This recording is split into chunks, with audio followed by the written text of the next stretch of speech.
I fall through there, but Okay, I guess in high school I used to play music, so when I was in like my first year of uni I released an EP and used to gig, like play folk music and stuff, pretty chill, cutesy stuff, and then kind of grew out of that. I think everyone kind of goes through like a folk music phase. Yeah, I think so. Grew out of that and then graduated uni and started interning at Chapter Music with Guy and Ben, and they, I guess, kind of introduced me to heaps of stuff. Like they introduced me to Pikelet, and Evelyn Morris is one of the co-founders of Listen.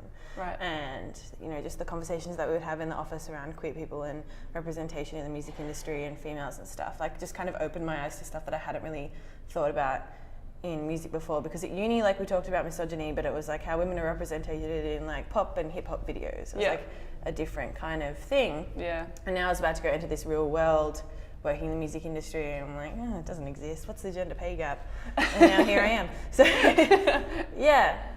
started interning with Guy and Ben, and was working at a record label then too called Deaf Ambitions, which was my friend Aaron's label. And then What was your role there?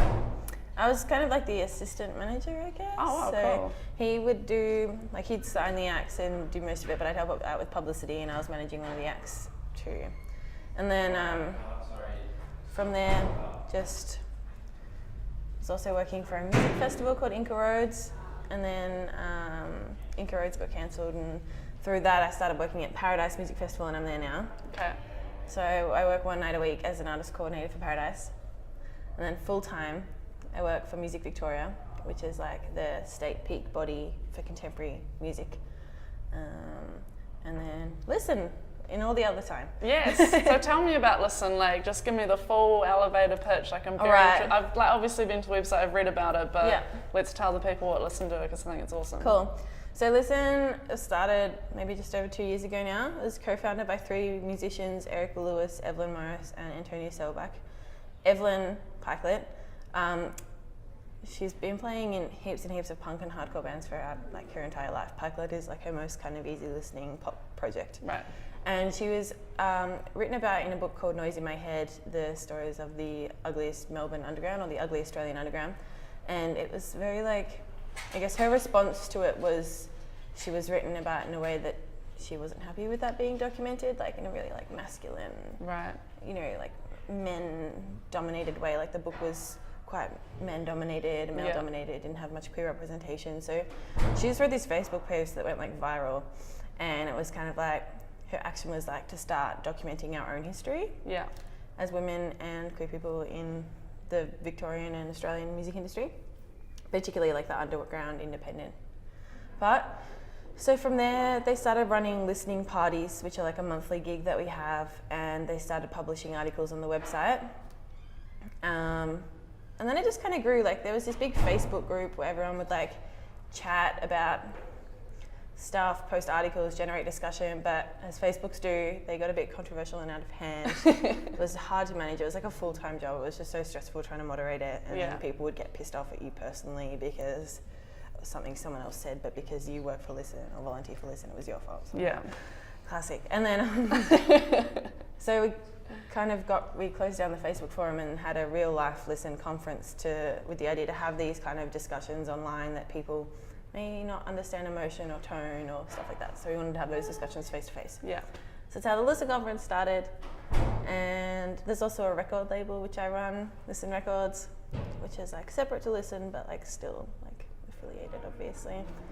And you guys have that big roster of artists, and like you were saying on that panel Yeah. today. Like, So as part of that Facebook group, there was like a big resource generated which people could just add their bands to these huge lists in each state. And we're in the process of updating the website so that you'll be able to like, hey, I'm a festival booker, maybe I should check this list out and make sure I'm being diverse as that's possible. fantastic. So then by the end of the year that'll be up on the website, but it's just a long process with busy stuff. Lots of busy stuff. Yeah. All right, so you personally, because you've worked obviously in the music industry from quite a young age. Yeah, it I seems. guess. Have you like personally experienced direct like sexism towards yourself personally, or is it more just the conversation interests you? Or? A couple of like subtle things, like working in an office with men and, you know, working. I'm young. Yeah. Like, I'm 22, so a lot of people just don't take me seriously. They think I'm just like the Facebook youth. I don't know, like who just sits on the computer and does social media. And it's like, actually, I run the entire awards and I do all this other stuff, Music Victoria, and do lots of things. So it's hard to be taken seriously. So there's that kind of like subtle misogyny, I guess, where people just like don't shake my hand, they shake my boss's hand, and they don't bother introducing themselves to me because I might just be an assistant or something. You know, that kind of thing that I get a lot. But then also, I remember once I was booking a music festival and I called this booker. It's like a Sunday or something as well. And he called me, that's right. Because we were trying to I was trying to talk him down on a price for a band. Because it was a very tiny music venue. It was like $4,000. I was like, $400. And he was like, he called me and was like so condescending and was like, you know, that's not how it works in this industry, sweetheart, blah, blah, blah. Just like real jerky. But then, turns out the band really wanted to play, and by him doing that, he kind of fucked it up for them. And then like sent me an email later being like, happy to accept the offer. And then, because I was pretty firm on the phone, but I was still like really kind of upset about the fact that he would speak to me like that, but stayed firm. But then he ended up kind of groveling back because he was like texting me being like, hey Chloe, did you get my email? I'm happy to do it. And I was like, I'm going to reply to you tomorrow. I'm going to let you wait till you sweat. I found that a lot too, like just the whole thing. I actually wrote a blog post about it because Moses is a musician as well, and he's quite well known like in our scene in Christchurch and in New Zealand at large, and people will come up and talk to him about, how's your music going, blah, blah, blah, blah, blah. And I'm kind of just standing there. Or there'll be like a group of us, like we're all musicians, and if I'm the only girl standing there, it's just kind of assumed that I'm just his girlfriend. She's just like, he's going like follows him around all the time and stuff. So it's just, the things like where you go, people assume I'm the assistant or that kind of stuff. It's interesting. It's just like, I haven't really had like direct experience with any harassment or anything, but it's just this subtle misogyny.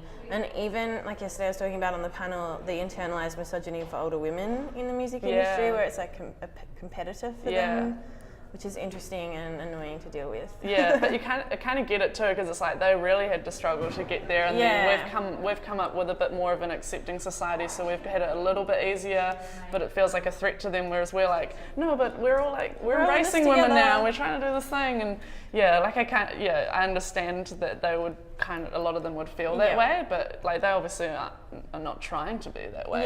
It's that kind of ingrained thing. And the same thing with like that guy on the phone calling you sweetheart and kind of condescendingly talking to you.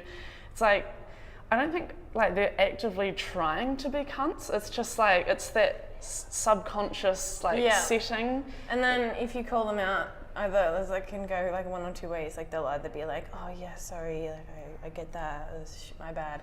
Or they'll be like, drama queen, aren't you? You're a bit emotional, like calm down. And it's like, fuck you. It's hard. But, so what is there like what are the goals for Listen, like the big like overall umbrella goals? So I guess like one of the main actions from starting it was to publish a book in response to that other book. Right. So documenting female, GNC, trans and queer marginalised groups in the Australian music industry, their stories, interviews, like documenting our own history. But at the moment we're just kind of like publishing heaps of stuff on the website, essays, articles, interviews, anything to do with music and feminism or something, gender. And then I guess once we get enough, then we'll apply for grants and try and get a book thing happening. Rad. That's gonna be Evelyn's thing. The conference is going well, so that's another project that's just kind of sprung up. We've got some grant funding this year, and we've got 2 keynote speakers. Got Clem Ford, wicked, and Dark Matter. Have you heard of Dark Matter? No. So they are a trans duo from the US. We're bringing one of them out, Alok Weidman, on, and they're just amazing. Awesome. They do like poetry performances and really work a lot discussing issues of like trans people and people of color and feminism and gender and stuff. So it's not like specific to music, but it's good to bring that into the arts for a lot of people who may not have come across that before. Yeah. And then we announced 51 speakers a few weeks ago. So there's going to be heaps of panels on stuff like call out culture and confidence and race and sexism within music. I don't even know, there's a lot. Yeah, it sounds fucking awesome. It And sounds then there's massive. 3 nights of entertainment as well. So it's like, 3 days of panels, keynotes, and then it's like a mini Big Sound, but like with no clashes. Yeah, okay, good. So instead of having like 3 things happening at once, it's just one thing happening all the time.